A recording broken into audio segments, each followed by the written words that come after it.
Good morning, everyone. We're continuing here in the words of the Chazon Ish, EMUNAH, and he brings this whole idea that he's been speaking about to life with the following story. The Sefer Yad Shaul, there's a Sefer called Yad Shaul. Yeredeis Siman Reish Mem Hey. You'll see where he writes over there, he writes words that are like fire, very severe remarks. There was an incident where Torah teachers came to teach children, and they were coming from other places. And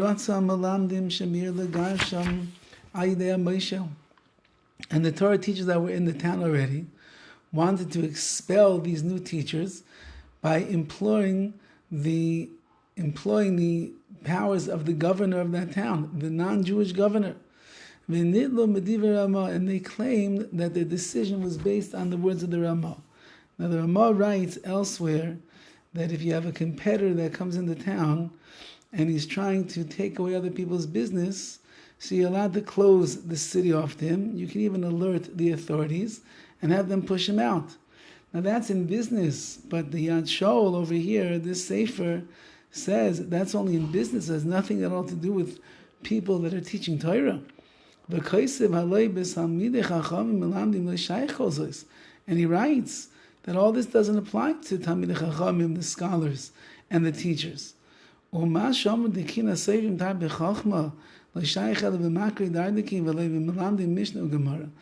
this that they claimed, when it says in Chazal that competition amongst scholars increases wisdom, which would sound like a good thing, and therefore to have these teachers come in is going to only increase the wisdom in town.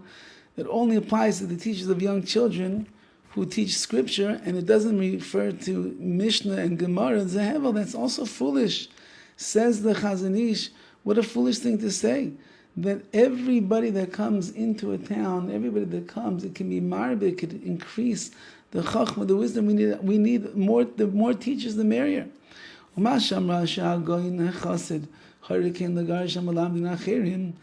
this that they claimed, that the Av Bezdin of Amsterdam, where this took place, once expelled new teachers from the town of Brod just for the same reason, it's not true. And you're not allowed to say such a thing, says the Chazon Ish. That the great scholar of Amsterdam would have said such a thing, because it's contrary to the halacha. We learn how powerful the sovereignty is of Torah law amongst Klal Yisrael. If the Torah would forbid the new Torah teachers from coming into town, then you're right. You could use the governor to expel them. There would even be a mitzvah to expel them. However,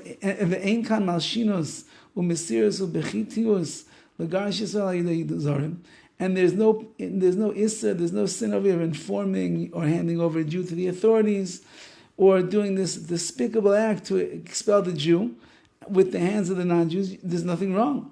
You'd have a mitzvah to fulfill the Torah obligations over here. However, if the law over here permits the newcomers to remain, so hamagarish u'masar, so then the one who's sending him away is an informant. He leaves he's excluded from Klal Yisrael. The Kol Yisrael name Nesuas Ladivei Shulchan Aruch V'Legani Adar Lahagin Halacha. All the Jews, their eyes are turned towards the Shulchan Aruch, and the leaders of every generation to teach us what is the halacha. Hagoyin Rabbi Yosef Shaul Natan Zayin Zal Hachad Be'avaz HaMishpat. So this sefer called the Yad Shaul, which was written by Rabbi Yosef Shaul Natan Zayin, you see, had a tremendous love of Torah. He was very harsh to the Torah teachers of that town and rebuked them severely. He said, you have no claim that they're disrupting your livelihood. Everybody's allowed to be marbitz to spread Torah. And everybody submitted to his ruling. There was justice and peace. Loving justice and peace came about. Who put this great love of Torah law and into the heart of the Yad Shol, of the author of this book, he must minimize his sleep and minimize his idle talk to delve deeply into the words of halacha, which means that even though that Rav Natanson, of course, was a person with great musar and character perfection, but nevertheless he did not let that get in the way of the psak halacha, what was supposed to be. And therefore, as the Chazon Ish has been saying all of this time, the understanding and the clarity in Torah law is what really is going to be the guiding light of Klal Yisrael. Have a wonderful day.